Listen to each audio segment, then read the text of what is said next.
Buen día a todos. Buenos días, ¿cómo están?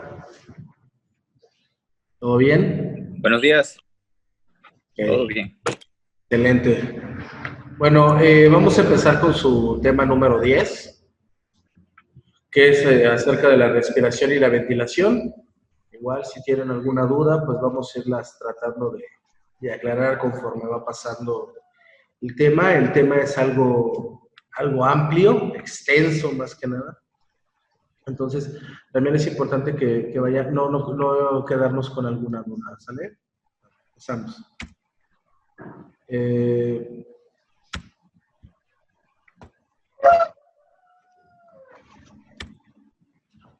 Primero que nada, vamos a definir los términos clave que se presentan en este capítulo, ¿sale? Vamos a ver toda la parte introductoria, ya la tienen ustedes, sus objetivos también, cómo se va a estar trabajando.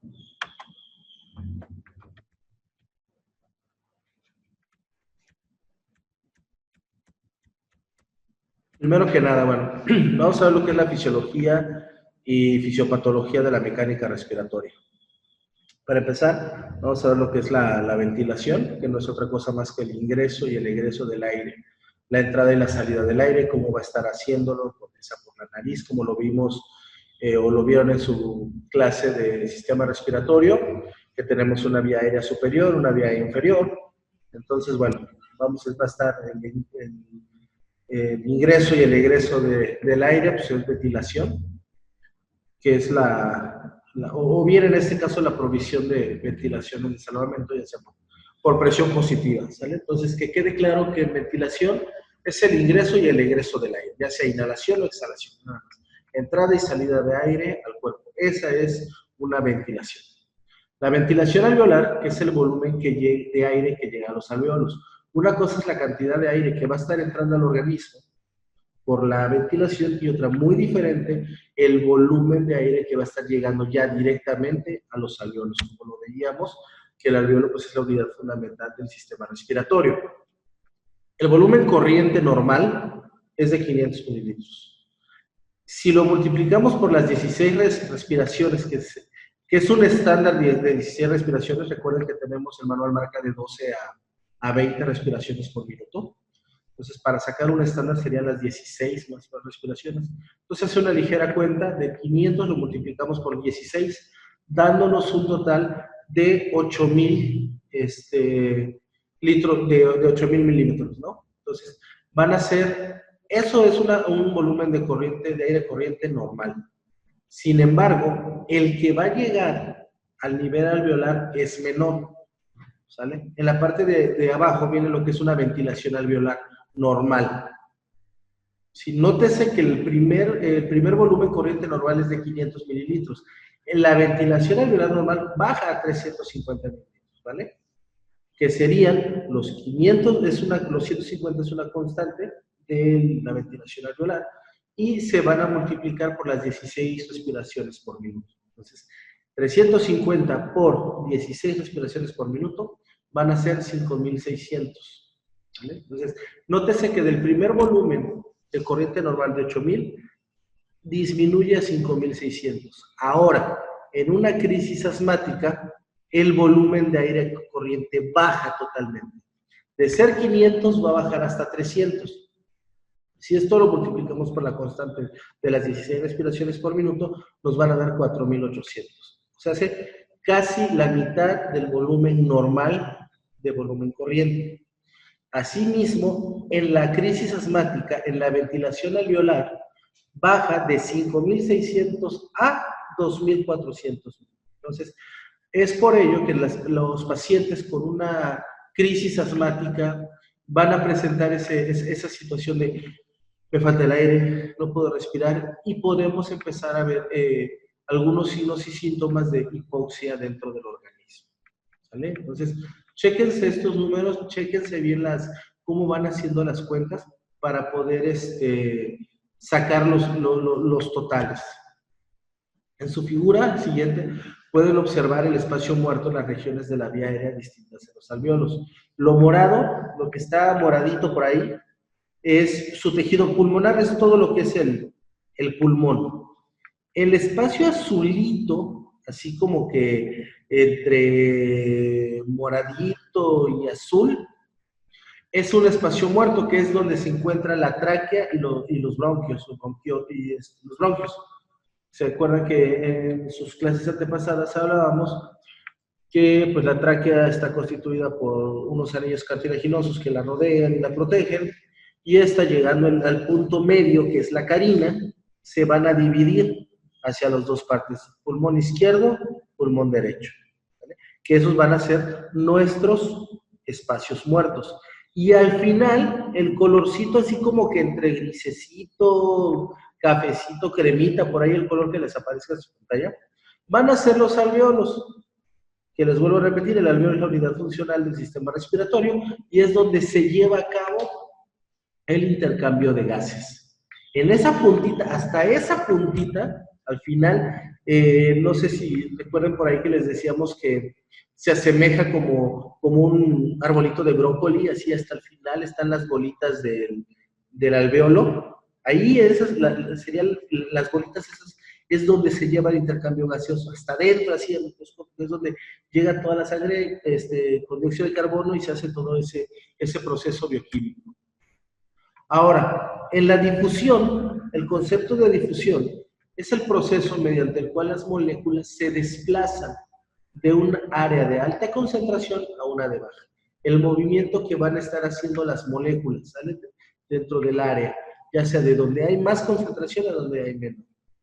Nuestra respiración pulmonar va a ser el intercambio de oxígeno y dióxido de carbono entre los alvéolos y la circulación sanguínea en los capilares pulmonares. Es lo que yo les comentaba ahorita que estábamos viendo el esquema, que el alvéolo es donde se lleva precisamente la respiración pulmonar, el intercambio de gases, ¿sí? Es ahí donde hace el intercambio de oxígeno a dióxido de carbono y es donde se lleva a cabo la circulación sanguínea en los capilares pulmonares.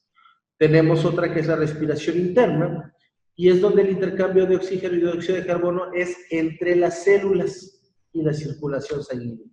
La pulmonar es el intercambio de oxígeno y dióxido de carbono entre los alvéolos, ¿sí? Que quede claro, la respiración pulmonar es entre los alvéolos y la respiración, la media lenta, un momento.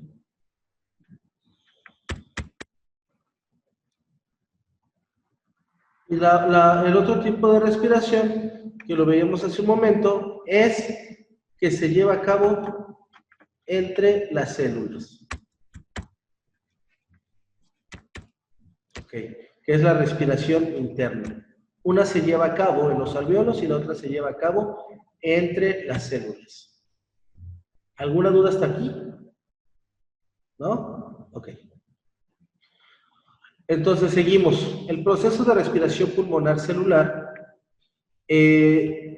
lo vamos a encontrar en lo que es, bueno, vemos los esquemas. Tenemos faringe, laringe, tráquea y bronquio. ¿Sale? Entonces, la parte de arriba pues, es nuestro sistema respiratorio superior, nuestra vía aérea superior. Va a entrar el aire, va a descender y se va a llevar a cabo en la parte de abajo, entre el capilar periférico. Ahí vemos el intercambio donde están las células rojitas, ¿sí?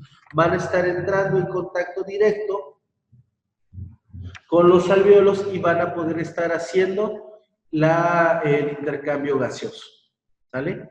Esa va a ser nuestra respiración celular, y del otro lado tenemos lo que es la respiración pulmonar.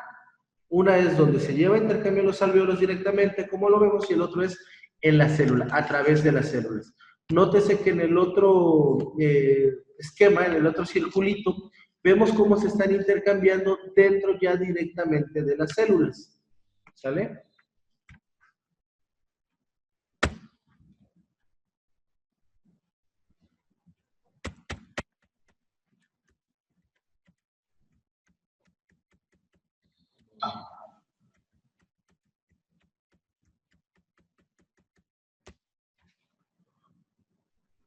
¿Alguna duda hasta aquí?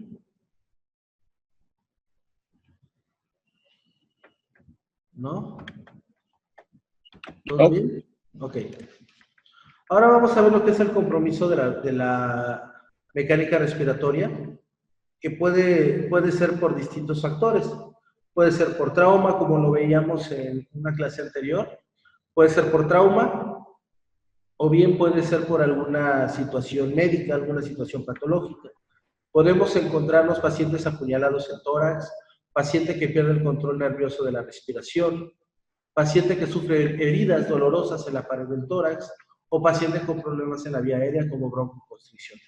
¿Vale? Estos algunos ejemplos ya los habíamos mencionado en una clase pasada, ¿sale? Que son los que nos pueden repercutir o crear un compromiso en la mecánica respiratoria. ¿Dudas? Ok.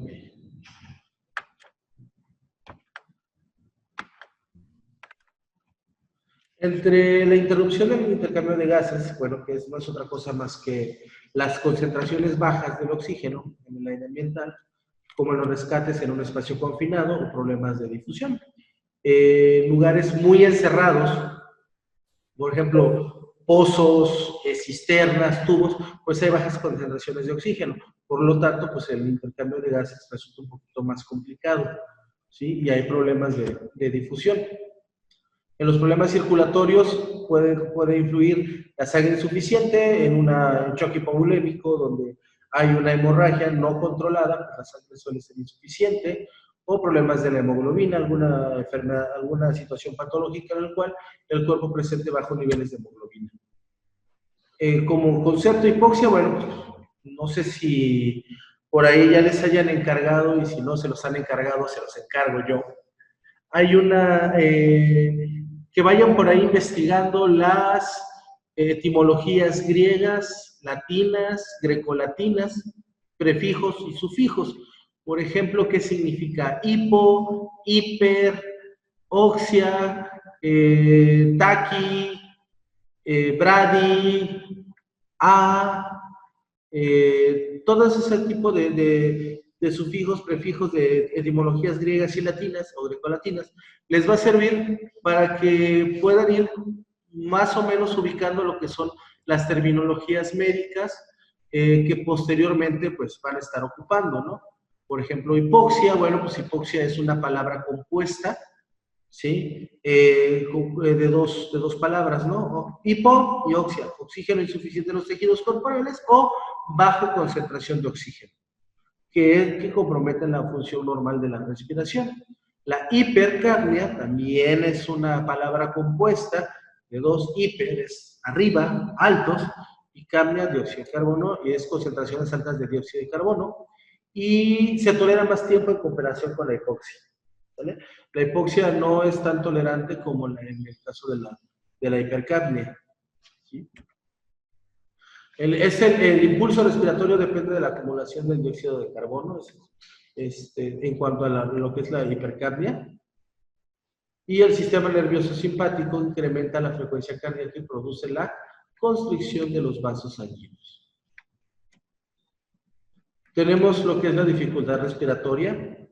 Aquí puede estar globada a muchos factores, puede ser multifactorial, que es el incremento del trabajo respiratorio, como cuando nos falta el aire. Menciona que puede ser por estado mental normal, coloración cutánea más bien normal y la oximetría de pulso dentro de los límites normales. Estos tres puntos nos darían una respiración adecuada, ¿sí? Si el estado mental de mi paciente está normal, no hay ninguna alteración ni nada, si la coloración cutánea, o sea, de la piel, las uñas, tanto de manos como de pies, los labios, tienen una coloración normal, la piel está tibia, caliente, normal. Si su oximetría está dentro de los límites, bueno, pues están haciendo una respiración adecuada, están realizando la oxigenación adecuada dentro de su sistema y no presentan ni mayor problema. En el caso de la insuficiencia respiratoria, bueno, pues la reducción de la respiración hasta el punto en que la obtención de oxígeno es insuficiente, ¿sí? Tanto así que puede ser o puede ocasionar algún paro respiratorio. Inclusive en algunas bibliografías van a ubicar, por ejemplo, en el caso de los niños, de los lactantes, cuando están llorando y lloran mucho, mucho, mucho, mucho, van a ver, va a llegar un momento en que el niño va a estar así como que de que no llora, y inclusive por ahí no mucho, pero sí he leído en unas bibliografías que dicen que sí puede llegar hasta tener un paro cardiorrespiratorio un niño por el exceso de llanto, precisamente por la insuficiencia respiratoria. Entonces, por ahí si quieren checarlo, pueden consultar los libros, por ejemplo, el del PHTLS novena edición hace mención acerca de esa situación, en la cual por ello no es muy recomendable dejar que los niños lloren así extremadamente, porque posteriormente de ese llanto pueden presentar una insuficiencia respiratoria. Y pues una insuficiencia respiratoria que no está tratada a tiempo y la dejamos todavía un rato, bueno, puede ocasionar un paro cardiorrespiratorio. En cuanto a en la imagen, por ejemplo, podemos observar a una adolescente en una posición antálgica para ella en cuanto a la respiración. Una dificultad respiratoria normalmente va a ser muy obvia ante los ojos en la clínica por la posición en la que van a estar los pacientes. Ellos van a buscar sentirse cómodos para poder jalar más aire, para hacer que ingrese más aire, utilizando músculos accesorios o bien utilizando algún otro tipo de situaciones, ¿no? Por ejemplo, cuando ustedes corren mucho o hacen demasiado ejercicio, te cansas, ¿no? Entonces, una de las cosas que te cansas es ponerte las manos sobre las rodillas, sobre los muslos, y hacer una ligera inclinación hacia enfrente. Entonces, eso a su vez te ayuda a, esa posición antálgica para ti va a ayudarte a tener una mejor respiración, a tener una mejor inhalación. ¿Vale?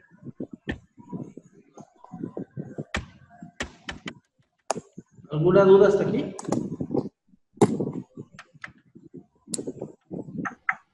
En la respiración inadecuada.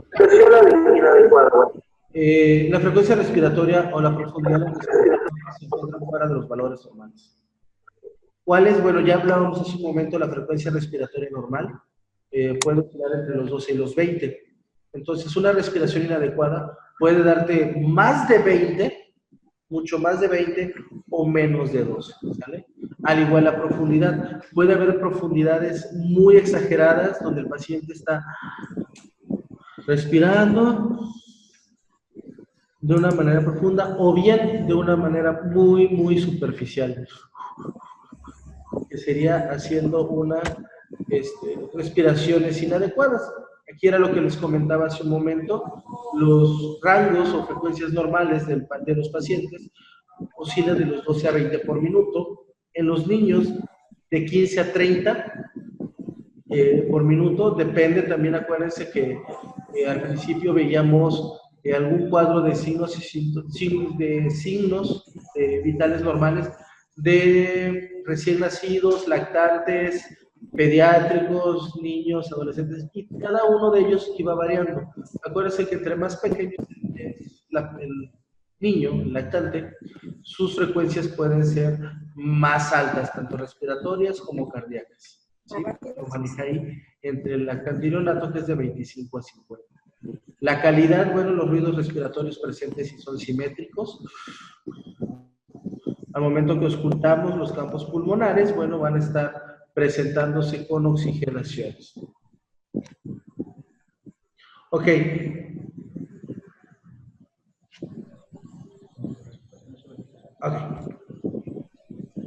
No es lo mismo. No es lo mismo una ventilación que una respiración. Acuérdense que veíamos que la ventilación es la entrada y la salida del aire, la inhalación y la exhalación, lo veíamos hace un momento. ¿Sí? Esa es la ventilación, estamos ventilando. Y la respiración, las respiraciones, hablábamos, la respiración es el intercambio gaseoso que se lleva dentro de los alveolos. Ya hablábamos hace un momento de una respiración pulmonar. ¿Qué contamos? Lo que nos piden es la frecuencia respiratoria, que en sí no es otra cosa más la cantidad de veces que entra aire al organismo, que serían las ventilaciones. El inhalar, exhalar, inhalar y exhalar. ¿Sale? Entonces, en cuanto a calidad, otra cosa que mencionan mucho, pues la expansión torácica adecuada y simétrica. Adecuada que sea, digamos que este es el tórax, acuérdense que el tórax está rodeado por unas costillitas, o sea, está protegido. Entonces, que sea adecuada y que sea simétrica, que las dos partes hagan esta expansión. En los casos de trauma, principalmente van a encontrar si hay algún pulmón dañado, algún pulmón que esté colapsando, bueno, el lugar donde esté el daño normalmente va a ser así. Como que un lado va a ser más que el otro y el otro va a estar pequeño. No va a haber una expansión simétrica, es paradójica o asimétrica. Además, otra cosa, el esfuerzo debe ser mínimo. Cuando estás respirando normal, sin problemas, sin hacer ningún tipo de esfuerzo. Profundidad adecuada y ritmo regular. Ritmos regulares puede ser uno arriba, uno abajo, uno arriba, uno abajo. En el caso de los neonatos lactantes, igual hasta por ahí de los 3 años, 2 años más o menos, hay bibliografías que marcan que el ritmo del niño totalmente es irregular, puede estar 2, 3 respiraciones activas y luego bajar 1, 2, 3 segundos y luego volver a respirar y luego bajar. Es más notante o se nota más en los lactantes recién nacidos o neonatos con sus respiraciones, ¿sí? Porque las hacen luego profundas, rápidas y como que dejan de respirar. Y también aplica este tipo de ritmo en pacientes geriátricos, en pacientes de la tercera edad, también tienen esa situación. Y si los podemos ver, ellos también su frecuencia respiratoria puede hasta bajar. Ahora, también hay que tomar en cuenta las actividades que realiza la persona. Si es una persona deportista, si es una persona que hace o es un atleta de alto rendimiento, su frecuencia respiratoria, perdón, puede ser menor, al igual que la cardíaca. Pero ahorita estamos hablando de frecuencia respiratoria, de respiración adecuada. Los atletas de alto rendimiento, sus respiraciones pueden ser menores. Ellos las pueden hacer más espaciados, ¿sí? ¿Por qué? Pues ejercitan respiraciones, entonces pues ellos tienen ahora sí su cuerpo se va adaptando a las necesidades que vaya teniendo. Entonces, siempre es importante preguntar las actividades que tiene la persona, a qué se dedica o qué es lo que hace también para tomar en cuenta y en consideración los signos vitales. ¿Ok? ¿Alguna duda? ¿No? Bueno. Ahora vamos a hacer lo que es la inspección. La inspección, bueno, pues es revisar. ¿Sí? Vamos a observar. Acuérdense que yo les decía, una cosa es ver y otra cosa es observar. Nosotros nos vamos a quitar esa idea de ver nada más. Tenemos que observar a nuestro paciente, tenemos que estar al pendiente de todo su contexto, cómo está, desde su estado mental, su color de la piel, vamos a observar mucho eso, cómo está su piel. Normalmente buscarle en las zonas distales, como uñas, labios, dedos, por ejemplo, ver cómo es esa coloración de la piel. Normalmente cuando empieza a haber unas bajas concentraciones de oxígeno en el cuerpo o la hipoxia, una de las primeras cosas que vamos a ver va a ser una tonalidad azul o gris en las partes distales, en las uñas o en el peribucal, alrededor de la boca, lo que son los labios, ¿no?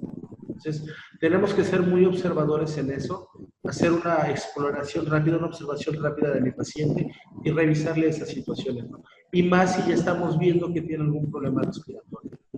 Palpación, vamos a palpar, vamos a checar, ¿sí? Cómo está, si está depresible, si está blandito, si está duro, qué es lo que vamos a revisar en el tórax, si fue por algún choque, algún trauma. Bueno, revisar que no haya alguna crepicación, que no haya deformidades, estar ahí checando bien.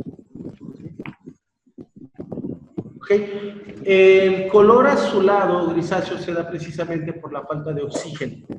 era lo que les comentaba, una de las características es precisamente la falta de oxígeno en la sangre. Entonces, si no tenemos oxígeno en la sangre, hay una hipoxia, bajas concentraciones de oxígeno, exceso de dióxido de carbono, ¿sí? Y como decíamos que eran el tipo de sangre, la sudadita, ¿no? Que decíamos que es cuando hay es donde la sangre tiene exceso de dióxido de carbono, por eso toma esa coloración. Ahora, vamos a ver lo que es la auscultación. Ya vimos inspección, ya vimos palpación, y ahora falta lo que es la auscultación. En la auscultación, bueno, pues vamos a ver, identificar, escuchar el ritmo, la calidad, la profundidad de la respiración, su frecuencia, y deben ser propias de una persona en reposo. Vamos a identificar que la persona, le vamos a cuantificar cuando les digan, pásame la frecuencia respiratoria de tu paciente. Bueno, pues los vamos a agarrar, vamos a ponernos nuestros estetos, y lo voy a poner en la parte superior, inferior, inferior izquierda, las ápices y las bases. Ya vieron anatomía, ya saben dónde están las ápices y las bases de los pulmones, y es donde vamos a poner nuestro péndulo para poder escuchar, ¿sí? Vamos a escuchar esa calidad y profundidad de la respiración, cómo está entrando, cómo está saliendo, sin necesidad de hacer esfuerzo. Por eso dicen debe ser propio de una persona en reposo. Tenemos que escuchar el ritmo, que sea constante, que sea bien claro. La frecuencia. Acuérdense que hablábamos de que pueden ser de diferentes maneras. Lo que tenemos que ver, buscar principalmente es que sean estables, sean tranquilos y no se escuche o no tenga algún tipo de situaciones en las cuales haya ruidos raros, no sea irregular, sean respiraciones rápidas, sean respiraciones cortas, ¿vale? También vamos a ver lo que son los movimientos torácicos ausentes, mínimos o irregulares, lo que yo les platicaba hace rato en el caso del trauma. Ok, ahorita vamos a checar en la diapositiva siguiente el tipo de ruidos que vamos a identificar al momento de estar auscultando al paciente, ¿sí? Vamos a buscar los movimientos, lo que les comentaba hace rato, por ejemplo, en el caso del tórax, si hay una lesión penetrante o algún objeto traumático, checar esos movimientos torácicos, si están presentes, si están ausentes, si son mínimos, muy pequeños o irregulares, lo que les comentaba, ¿no? Una simetría o un movimiento paradójico. La respiración abdominal es más enfocada que el abdomen sea el que se insufle al torácico. O bien no puede sentirse o oírse el movimiento del aire en la nariz o la boca, o el volumen de aire que se intercambia es inferior al normal. Es por eso la importancia de auscultar, porque les va a tocar pacientes o van a haber pacientes que aparentemente no hay movimiento torácico o es muy mínimo o no pueden sentir ese entrada y salida de aire. Por eso es necesario escuchar perfectamente, escuchar, para ver el tipo y característica de respiración que se está teniendo. En los ruidos, la pregunta que hacían hace un momento, los ruidos respiratorios, podemos encontrar lo que son las sibilancias, los estridores, inspiratorios o expiratorios, ronquidos, estertores o jadeos. ¿Cuáles son estas? Los ruidos, por ejemplo, en el caso de los asmáticos y todo, luego dicen, parece que tienes un gatito atorado por ahí, ¿no? Y como silbiditos, así ruiditos. Tenemos también otro tipo de sonidos que es como gorgoteo, como cuando tienen una olla express, así hirviendo, como dicen vulgarmente, cuando están hirviendo los frijoles, así se oye. Es otro tipo de ruidos respiratorios que van a tener. O como cuando cuando estás haciendo gárgaras, ¿no? Cuando te enjuagas la boca y haces gárgaras, así se podría escuchar así el estertor, ¿no? El jadeo. Como pescaditos, ¿no? Así. Y el ronquido, bueno, pues, propia, yo creo que la mayoría hemos escuchado a una persona roncar, ¿no? Las frecuencias respiratorias sean demasiado altas o demasiado bajas. ¿Vale? Ojo, también depende de las bibliografías que consulten, también pueden encontrar variaciones en lo que son las frecuencias respiratorias. si leen algún libro o algo, también pueden encontrar que son por ahí entre, algunas bibliografías marcan de 15 a 22, de 12 a 18, hasta la máxima bibliografía que me ha tocado constatar es una respiración de 24. Entonces, por ahí nada más es tomar en cuenta las situaciones. Los pacientes, ahorita está muy sonado el COVID-19. El tipo de respiraciones o sintomatología de acuerdo al tipo de respiración es una respiración totalmente alta, presenta lo que se denomina taquipnea. Su respiración es profunda porque hay una insuficiencia respiratoria. El virus ataca directamente las capas pulmonares, directamente los bronquiolos, que se juntan en las células alveolares, entonces impiden que haya un intercambio gaseoso adecuado. Por lo tanto, hay una insuficiencia respiratoria, podemos encontrar oximetrías menores de 90, 88, 87, ¿no? El paciente va a estar ansioso, va a estar hasta cierto punto desesperado porque no va a poder, ¿no? No va a poder respirar. Y va a ser mucho el jadeo, mucho el tratar de hacer esa inhalación, pero son altas, no son despacios, son altas. Al principio no va a presentar algún tipo de ruido respiratorio, pero sí es una respiración rápida y profunda, inadecuada totalmente. Podemos encontrar también pacientes con puntas cianóticas, ¿no? Entonces, esas son las principales. En las respiraciones muy superficiales, muy profundas, o parece laboriosa, les comentaba ahorita. La cianosis, que es lo que decía, que es en la coloración azulada, inspiración o exhalaciones prolongadas, lo que ya lo habíamos visto ahorita. En los niños, las retracciones, cómo físicamente, cómo ocupan esa postura.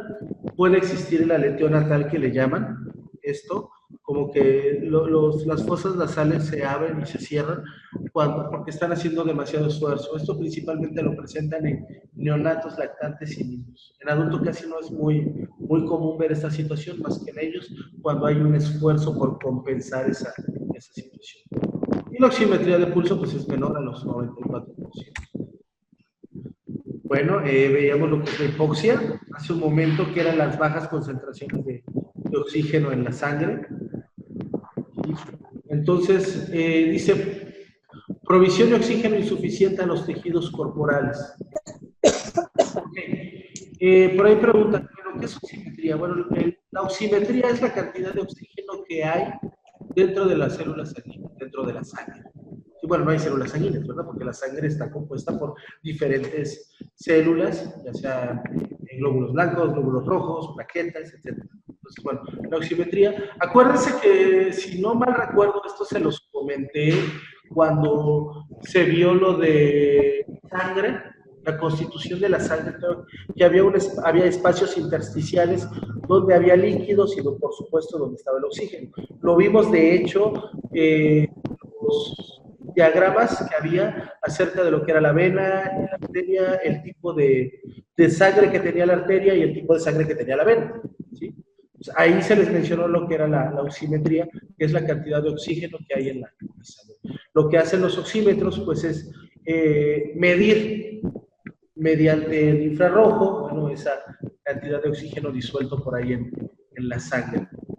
Acuérdense que veíamos hace un momento la cantidad de porcentaje de oxígeno alveolar. Esa es la que te va a dar al momento de que se oxigena totalmente la sangre, donde se hace la respiración pulmonar, y al momento que sale hacia el organismo por medio del sistema circulatorio, y la respiración pulmonar entra, y esa es la cantidad de oxígeno que va a recoger de los alveolos y los va a proyectar a todo el sistema sanguíneo. Tenemos también un paciente atrapado en un incendio con una baja provisión de oxígeno.